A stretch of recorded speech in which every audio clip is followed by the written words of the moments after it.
জয় হিন্দ, বন্দে মাতরম। বন্ধুরা, মিসলেনিয়াস পরীক্ষার বিজ্ঞপ্তি আপনারা যদি খুব ভালো করে লক্ষ্য করেন তাহলে যেটা দেখবেন সেটা হচ্ছে মিসলেনিয়াস পরীক্ষার ক্ষেত্রেও কিন্তু একটা category wise qualifying marks public service কমিশনের তরফ থেকে সেট করে দেওয়া হয়েছে।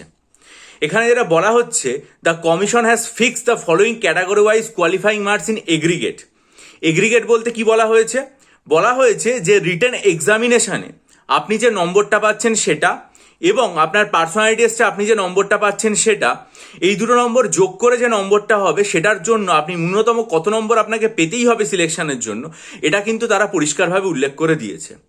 যেমন ধরুন বলেছে যে আনরিজার্ভ ক্যাটাগরির ক্ষেত্রে এইটা হচ্ছে 40%, ইডাব্লিউএস ক্যাটাগরিতে 40%, ওবিসি এ অ্যান্ড বিতে হচ্ছে 38%, এসসির ক্ষেত্রে 35%, এসটির ক্ষেত্রে 30%, মেরিটোরিয়াস স্পোর্টস পার্সন 40% এবং পিডাব্লিউবিডির ক্ষেত্রে হচ্ছে 30%। তারা এটা পরিষ্কারভাবে উল্লেখ করে দিয়েছে।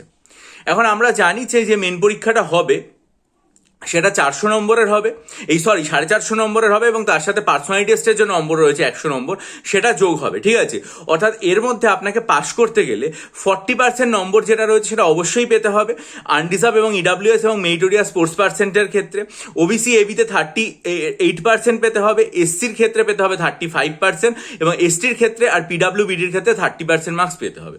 কিন্তু এরপরেই একটা গুরুত্বপূর্ণ কথা বলা আছে, the commission will however have the liberty to further relaxing qualifying marks if sizable number of posts in reserve categories remain unfilled। অর্থাৎ কমিশনের কিন্তু আরও একটা ক্ষমতা হাতে রয়েছে যে তারা যে এই কোয়ালিফাইং মার্কসটা এখানে সেট করেছে 40%, এটা যদি তারা মনে করে বা 38% যা করেছে বিভিন্ন ক্যাটাগরিতে, তারা কিন্তু এটা প্রয়োজন মনে করলে নামাতে পারে। অর্থাৎ আরও রিল্যাক্সেশন এখানে তারা দিতে পারে। কখন দিতে পারে? যদি তারা দেখে যে সমস্ত রিজার্ভ ক্যাটাগরিগুলো রয়েছে সেখানে যতটা পোস্ট রয়েছে ততটা ফুলফিল হচ্ছে না। এটাই হচ্ছে খুব গুরুত্বপূর্ণ কথা। গুরুত্বপূর্ণ কথা আরও একটা জিনিস, সেটা হচ্ছে কোয়ালিফাইং মার্কস আর কাট অফ মার্কস কিন্তু এক জিনিস নয়। শুধু এটাই বলার যে কাট অফ মার্কস যেটা সেটার সীমারেখা কিন্তু পরিবর্তিত হতে পারে। এমন নয় যে এখানে যেটা বলে দেওয়া হচ্ছে 40% সেটাই কাট অফ মার্কস থাকবে, এর ওপরেই সাধারণত কাট অফ মার্কস থাকবে বলে মনে করা হয়। সেটা যখন রেজাল্ট বেরোবে মনে করা যাবে। আর এটা বলার যে এটাগুলো কিন্তু মেন রিটেন এক্সাম এবং যে আর কি পার্সোনালিটি টেস্ট তার ক্ষেত্রে প্রযোজ্য, প্রিলিমিনারির ক্ষেত্রে কিন্তু এরকম কোনো সীমারেখা নেই।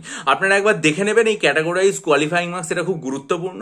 কারণ আমরা যখন প্রস্তুতিটা নেব আমাদের প্রস্তুতি এমনভাবে নিতে হবে যে আমরা সেই লেভেলে নিজেদেরকে রাখতে পারি যাতে আমরা এই নম্বরটা প্রত্যেকে পেতে পারি এবং শেষ পর্যন্ত চাকরি পেতে পারি। তো এই চাকরি পাওয়ার জন্য যদি মনে করেন আপনারা আমার কাছ থেকে মিসলেনিয়াস পরীক্ষার জন্য 24টা মক টেস্ট, আর্ট এবং কালচারের detail study material, 3000+ static GK MCQ study material নেবেন। অথবা যদি মনে করেন ডব্লিউবিসিএস পরীক্ষার জন্য আমার কাছ থেকে 48টা মক টেস্ট, বা যদি মনে করেন সাইকোলজি অপশনাল স্টাডি মেটেরিয়াল নিয়ে সাইকোলজি ডাব্লিউবিসিএস এর জন্য এখন থেকেই প্রস্তুতি শুরু করবেন।